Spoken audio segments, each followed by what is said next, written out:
untuk perawatan gitu, itu yang harus dilakukan apa gitu lah, habis terbang terus apa yang pertama kali dilakukan dan sebelum disimpan itu gimana gitu loh. Perawatan itu sebenarnya prosesnya panjang, dari mulai pre-flight check, kemudian sebelum terbang dan setelah terbang. Perawatan yang paling pertama adalah perawatan terhadap baterai dulu. Karena nyawa daripada sebuah drone setelah terbang adalah baterai. Kasus-kasus akhir ini yang sering terjadi di seri Phantom 4 adalah baterai restart di atas. Ada orang tiba-tiba jatuh di atas, nggak tahu apa-apa, tiba-tiba jatuh. Itu biasanya baterai restart di atas. Berarti memang baterainya itu yang kurang baik atau gimana gitu? Bisa restart? Bisa baterainya sudah umur atau bisa karena kita merawat baterai yang salah. Gitu. Kalau misalnya orang pertama kali menggunakan baterai LiPo dengan orang yang sudah lebih dahulu bermain baterai LiPo tuh punya karakteristik sendiri. Walaupun udah ada yang namanya smart intelligent, tapi LiPo itu punya perlakuan khusus seperti setelah kita cas sampai penuh, itu diizinkan dulu, baru kita pakai terbang. Setelah kita pakai terbang, diizinkan kembali, baru kita cas atau kita simpan. Baterai setelah disimpan sampai penuh, baterai setelah kita cas sampai penuh, itu 2x24 jam sebaiknya diterbangkan agar tidak terjadi yang namanya voltase basi. Nggak jarang sekarang baterai penuh dipakainya baru 6 atau 7 hari. Secara indikator penuh, tapi begitu kita terbang, keluar baterai cell damage error atau tiba-tiba drop. Hal-hal seperti itulah yang karakteristik LiPo yang bisa berakibat fatal gitu. Oke, berarti dia full 2-3 hari mainin beberapa saat gitu ya. Betul. Nah, nanti misalnya nih habis terbang terus kadang-kadang kita sibuk ya. Kadang-kadang sibuk, biarin aja deh minggu depan di charge atau gimana. Itu pengaruh nggak? Tinggal 10% atau berapa persen gitu. Di charge-nya di kemudian hari atau minggu mendatang gitu loh. Apabila kita tidak menggunakan drone lebih daripada 3 hari, sebaiknya simpan baterai itu di antara 20-30% yang disebut dengan storage mode. Waktu kita beli baterai baru merek-merek DJI atau baterai LiPo lainnya pasti ada storage mode. Kenapa disimpan di toko 6 bulan baru laku baterainya nggak ngedrop, tapi setelah kita pakai 2-3 bulan kadang-kadang kembung.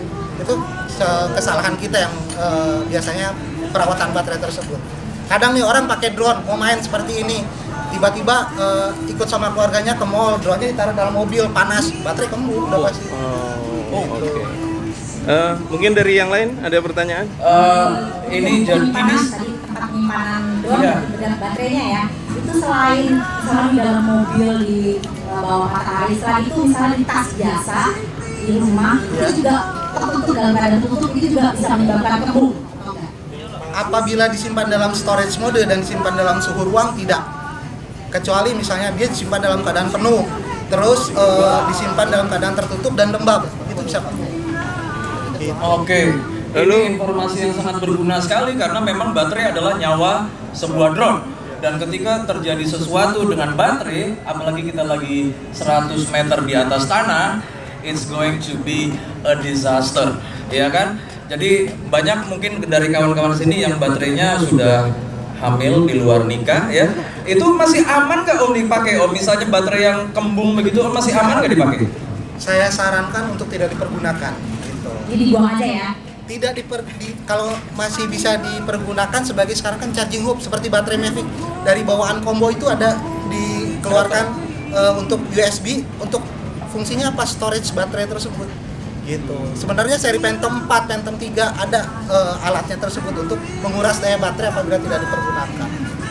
Lah kalau baterai Phantom 4 yang kembung itu sebaiknya jangan digunakan atau dijadiin kayak power bank tadi?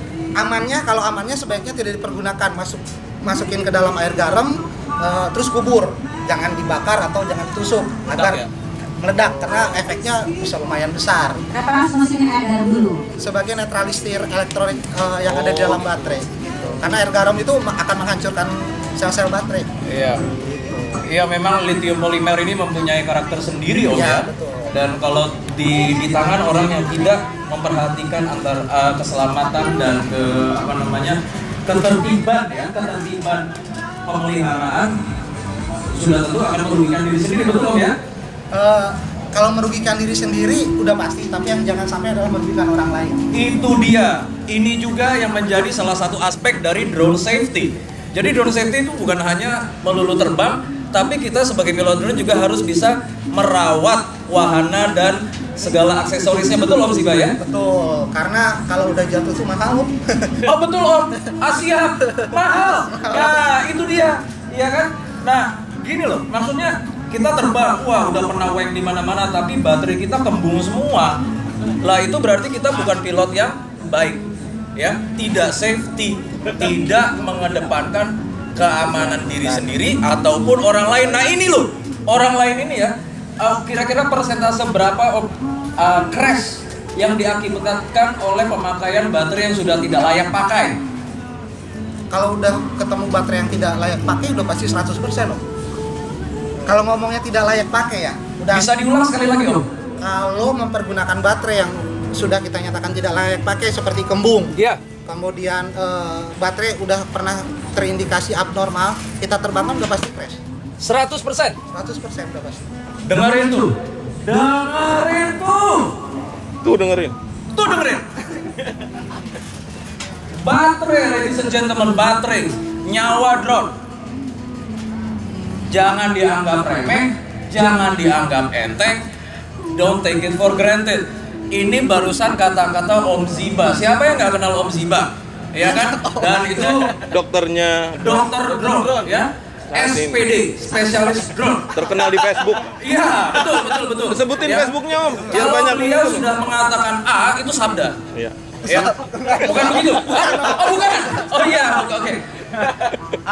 Rekomendasi yang sangat baik, tapi saya tidak bisa argue bahwa perawatan baterai itu memang sangat vital dan fatal, betul? Betul. Selain perawatan baterai, perawatan terhadap drone dan lingkungan sekitar juga harus sangat-sangat kita perhatikan.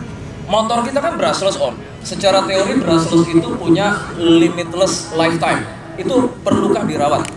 Brushless itu tidak limitless lifetime. Berarti pemahaman saya salah selama ini. Tolong dijelaskan Om. Baterainya. Karena gini, setiap brushless itu menggunakan daya putaran baterai, daya putaran magnet, di mana magnet itu suatu saat, walaupun itu magnet terkuat di bumi, suatu saat akan melemah dayanya. Gitu. Jadi walaupun kita menggunakan magnet yang paling kuat di bumi, iridium misalnya, itu magnet itu pasti akan melemah. Makanya tidak ada hukum daya yang abadi, itu nggak ada Om. Pasti akan mengorban dari panas menjadi dingin gitu. Ciri-ciri magnet lemah itu seperti apa? Ciri-ciri magnetnya udah lemah. Kalau mengindikasikan magnet sudah lemah sih saya nggak bisa menghitungnya secara pasti. Itu biasanya digunakan ada pengukuran pastinya apa. Tapi yang biasanya kita ambil safety di perusahaan-perusahaan pertambangan dan perusahaan sawit yang sedang kita maintain, itu kita ngeliat dari suara bearing aja. Suara bearing ya. Saya ngomong di sini dalam masalah DJI, kemudian masalah drone consumer, di luar masalah drone racing, mini race dan yang lain-lainnya. Karena apa? Cenderung ini yang dipergunakan oleh khalayak ramai lebih banyak daripada yang selain ini.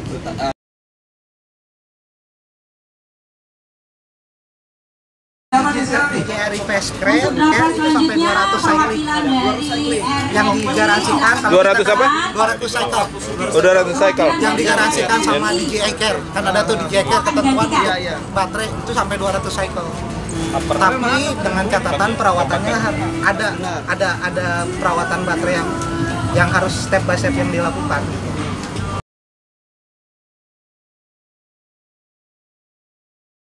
Bongkar kucek-kucek terus. Jangan langsung dijemur atau dikeringkan. Kucek pakai Sunlight atau sampo. Itu bisa Om. Untuk menghilangkan kadar garam atau kadar korosi. Nah, ngomong-ngomong tentang garam, kalau misalnya drone-nya nyemplungnya di laut, gimana Om? Sama. Cuman cenderung lebih lama. Yang penting begitu nyemplung, segera ketemu air netral, cuci pakai sunlight, sampai dibongkar. Jangan sampai tunggu kering. Maksudnya dibongkar itu dalemannya juga disemprot? Ya, dibongkar atau disemprot. Kalau misalnya nggak bisa bongkar atau semprot, bilas aja. Bilas dan rendam pakai air terus aja. Yang penting baterai dicabut. Dalemannya itu Om yang disemprot? Dalemannya? Semua. Jadi satu bongkar drone masukin aja ke air, taruh sunlight, kucek-kucek. Bukan main. Nah kalau nggak bisa, bisa langsung kunjungi Om Ziba tentunya ya. Setelah melakukan tindakan Pertolongan pertama. Pertolongan pertama. Nah, ini informasi yang sangat bagus sekali ya. Mudah-mudahan tidak, tapi andai kata ya kan, musibah siapa yang tahu. Itulah pertama kali harus dilakukan kalau drone nyemplung, yaitu disterilkan, dibersihkan dengan deterjen atau sabun. Sunlight atau sampo. Sunlight atau shampoo. Harus merek Sunlight ya? Oke. Maksudnya sabun cuci piring ya. Sabun cuci piring dan shampoo yang terserah, mau anti ketombe boleh, yang untuk urang aring juga boleh, tapi tidak merek tertentu ya Om ya? Betul, apa aja ya. Iya, maksudnya tadi bukan sunlight tapi sabun cuci piring. Ya. Salah satunya mungkin yang tadi disebutkan, ya. Oke. Workshop kita di Jalan Raya Impres nomor 54, Kampung Tengah, Keramat Jati, di Jakarta Timur. Gitu. Lah, gua gede di Condet Om. Saya Dekat itu. Dekat Om. Lah iya, sebelah mananya puskesmas itu. Bedol kan itu kan? Ya, sebelahnya Puskesmas RSUD Keramat Jati. Gue tahu tuh tempat lu. Penggemar, penghobi dan pilot drone ini dalam hal pemeliharaan drone supaya drone kita umurnya lebih panjang. Sedikit aja Om. Yang paling pertama adalah sebelum membeli drone, bagi yang newbie jelas harus gabung komunitas, mengetahui aturan-aturan yang berlaku di negara tersebut. Jangan pernah terbang sendiri dan merasa sok jago. Kemudian pastikan yang selalu terlewat adalah baca buku manual.